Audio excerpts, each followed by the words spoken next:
Anyway, so ladies and gentlemen, good morning. And may I just say, first of all, that the opportunity to have meetings like this between the mayor of the country's biggest city and the premier of Ontario is something that has been extremely helpful to me in my first year.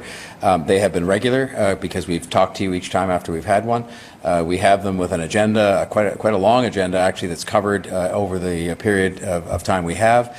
And they're the issues you'd expect that the Premier has by and large covered. And I'll just say, I'll just say in reference to those, first of all, we did discuss a number of transportation issues related to our joint commitment to move forward with the building of transit. And that, of course, will have a significant positive impact on the environment and on our carbon footprint as a city and as a region. And we discussed that in the context of Smart Track and Regional Express Rail, because there are issues that come up with those projects from time to time, and we have found at our level that we can by and large prevent those from slowing us down on moving forward with this kind of thing. We discussed some things that could be helpful in the context of also police budgets, believe it or not, vis-a-vis traffic, and the fact that there are studies that have come out, as you've seen last week, that talk about the use of technology to free up highly trained, expensive police officers to be able to do other things in the community to look after issues of community safety. And then, of course, we did discuss Uber. And I guess there, what we see is a rapidly changing landscape every day, as recently as today, and that we've both agreed together that we're going to work, as we're doing and as the province is doing, at modernizing our laws to take account of the reality, which is that there are new transportation options being presented to people by technology every day, and that the law has to try and do its best to keep up with technology and make sure that we can have a fair playing field and an appropriate level of regulation on all of the players in ground transportation, with a view ultimately to making sure people have affordable, convenient choices and that they're safe, because that's really our job, is to make sure people are safe. We did discuss climate change, and I can only say that I'm happy as well that there's been an agreement reached, and I'm happy that in our own country there's a dialogue that is increasingly trying to find a consensus as to the right things to do. I look at it from my perspective as being one that is, as I said to you when we spoke last week, very practical in its nature. My job is really to implement things together with my colleagues on the City Council, so that I want to get on with building the transit, getting people out of their cars. I want to get on with retrofitting the buildings. I want to get on with modernizing our own fleet and these kinds of things, and always with the three goals in mind that I think we can achieve: preserving the environment and doing a better job of that, conserving energy so that we can do that, which I think everybody would want to do, and finally, of course, saving money, because there's millions to be saved to benefit the taxpayers by doing these kinds of things. And lastly, I'll just make reference, as the Premier did, to the issue of refugees.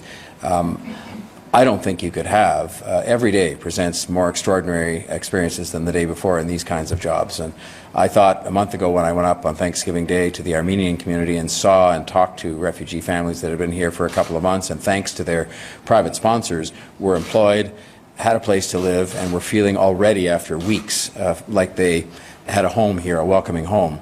That was, again, if anything, eclipsed by the experience of talking to the people that got off the plane the other night and seeing who they were, how incredibly grateful they were. I talked at an event the Premier and I were on Friday night of a man who wouldn't let go of my hand, and I was happy he didn't, just to say thank you. And he was thanking me, but he wasn't thanking me. He was thanking Toronto and Ontario and Canada for the fact that he could come here with his family and be safe for the first time in a number of years. And I think what we're all doing is working together to make sure those people have the support they need to forge a life for themselves in Canada. And I think they're prepared to work hard from everything that I've heard in talking to them. That's what they want to do, forge a new life through hard work, and it will be hard work for them, but with our help. And I'm certainly committed to continuing to do that, as I have been from day one. So on that note, we will answer your questions. Could I ask you both, the latest Uber service that's just launched today, that sort of a commuter service going to launch tomorrow, I guess. Is this wrong news? Is this good news? Or is this going to muddy the waters even further and make it more difficult to deal with this issue? Well, I know the Mayor will want to weigh in on this, but just to reinforce what he has said, I mean, this is technology that that exists. It's a reality, and our responsibility is to make sure that we keep up in terms of keeping people safe, keeping clients safe, and having the regulation in place that needs to be in place. So I know the municipality is working on that. We at the provincial level are working on the sharing economy. You know, this is part of a sharing economy that is posing challenges to the status quo, and that's, you know, you ask, is it a positive thing? You know, I don't think there's a value judgment to be made on it. I think it's just, it is, and we need to make sure that that people have efficient, effective, and safe services as we have in the past. But Uber seems to be able to do whatever it wants, whenever it wants. I mean, is it going too far with Uber Hop? It's essentially offering a transit service.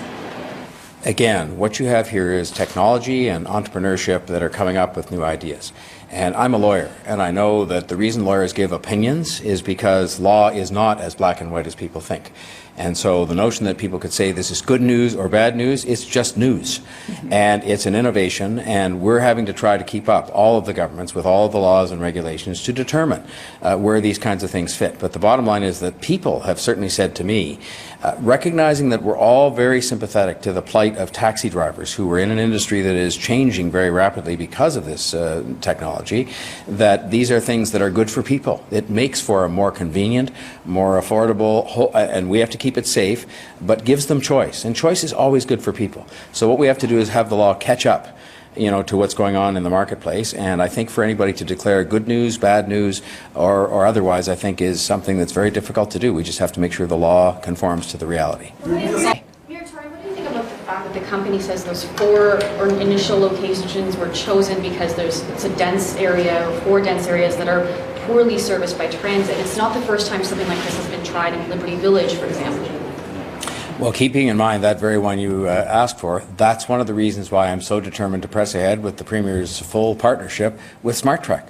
SmartTrack is going to dramatically improve transit service available to people who live in Liberty Village. And the fact is that my predecessors and predecessor city councils had a lot of development take place. Liberty Village is an incredibly exciting part of the city, both from the standpoint of the innovative economy and people living there. But we did not do an adequate job of making sure there was public transit available for those people. There's only so many improvements you can make to the King streetcar.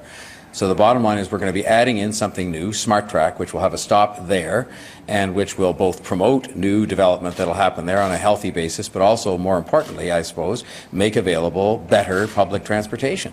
So I don't, you know, again, this is a marketplace response to a reality, which is there are places in the city that are not as well served by public transportation as they need to be, both to get people around, relieve congestion, and preserve the environment.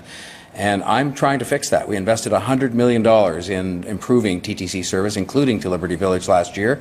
We're going to do more, and we're going to do more with our partners in the province. But this is a response to that. Well, and you know, it's interesting because if you look at the mandate letter of the Minister of Transportation, so Stephen Del Duca's mandate letter, you will see that he's been asked to look at the regime of the coach line industry in Ontario. And the reality is that there may be, in fact, there are likely regulations and rules that are in place that are outdated, and so we need to look at whether it's the regulation governing the taxi industry or whether it's the regulation regulating the coach line industry. If there are solutions that are going to help people to move around in a more efficient manner, then I think we need to find ways of putting those solutions in place. And I'm not presupposing anything, but I think for the mayor or for me to say, well, no, every law and every regulation that exists is the right law and the right regulation would be to abdicate responsibility. You know, our responsibility is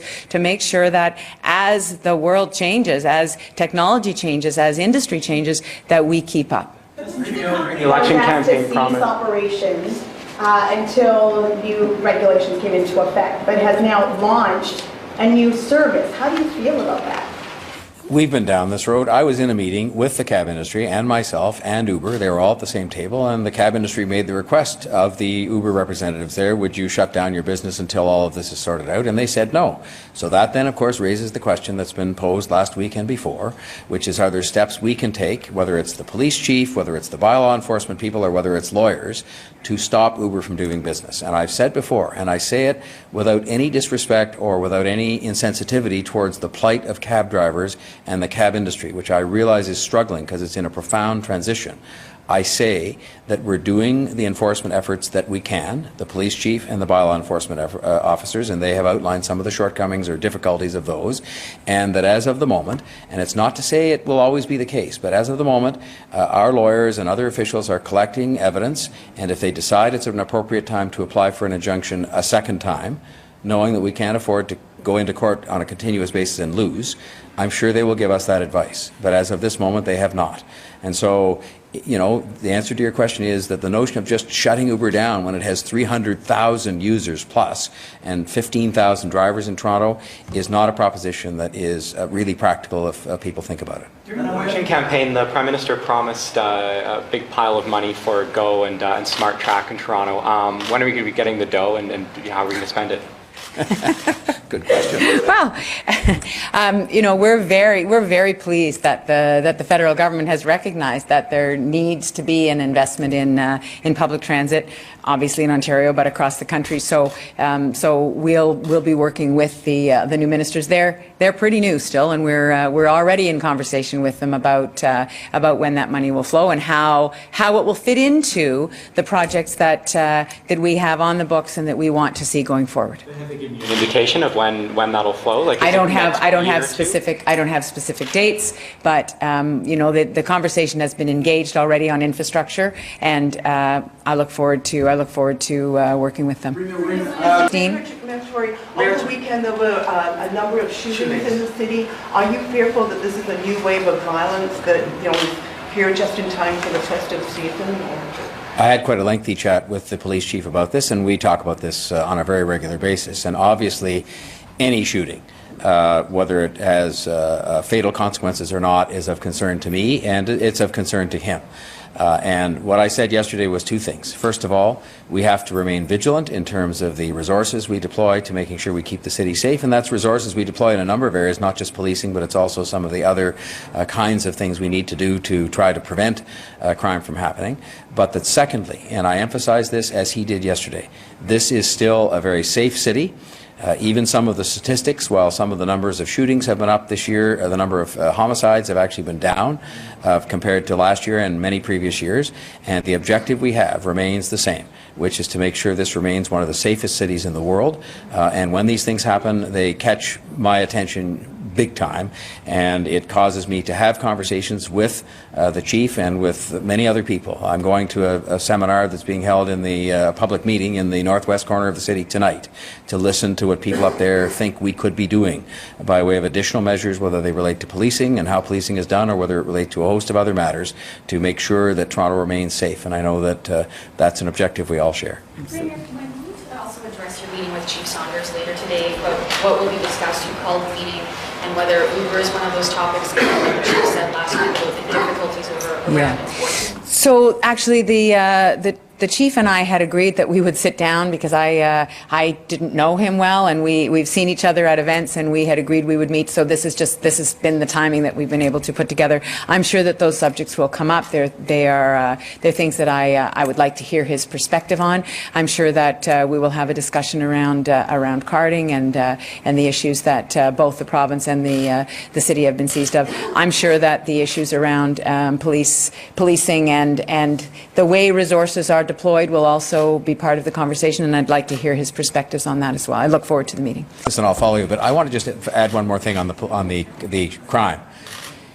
When you see, if you look at what happened over the weekend, a large part of the events that took place were involving people that were described as being known to the police, and in activities that could only be described as things that were, planned, almost execution style or things like that. And that I am going to be working with the police chief. It really is him to find out what he needs, if anything further, to get to the bottom of those people, because those are people that are so far out of the mainstream of what's really going on in the city day in and day out, but they're causing a lot of these incidents, and it's a very tiny group of people, and we have to get to the bottom of that. And I just wanted to add that because I think if you look at these events that took place over the weekend, these were planned acts that involved a lot of other moving parts that were that are complicated and that the police have to deal with, but we have to make sure he has all the tools he needs to deal with those, because that is really what's at the root of what is otherwise disruptions to what is a very safe city.